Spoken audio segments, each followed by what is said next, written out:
So on the tariff question, we've done work at the Institute to try to identify the communities in Canada that are most exposed to the tariffs in Canada. And often it's communities that are rural, that are remote, not very economically diverse.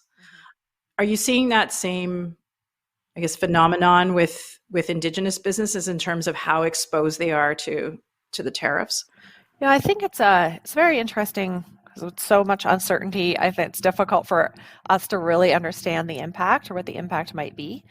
But definitely, there are very high concentrations of Indigenous business in sectors that are high export sectors to the US. So, oil and gas for sure. There's a very high percentage of Indigenous businesses involved in that space from a procurement perspective, ownership perspective, or impact benefit resource revenue sharing agreements that communities have with respect to resources, and also Indigenous people working in those sectors. And that is the same for forestry and mining. Those were all sectors that were early movers in doing better with Indigenous business and communities. And we know, particularly if we look at forestry, the number of Indigenous businesses and that are procuring or supplying to those industries, but also the number of businesses in forestry that are owned by Indigenous communities.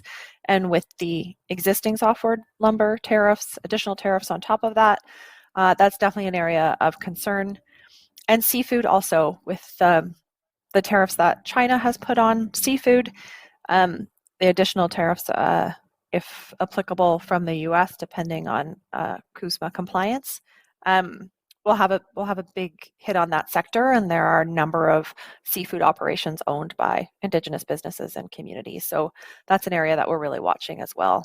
And then, as you said, any time that there is a social economic disadvantage to any group, any economic downturn does hurt those people and impact those people more so. So just in general, from a perspective of where we know Indigenous people are in this country and the economic gaps that exist, it is something that we'll be really watching to ensure there are supports there.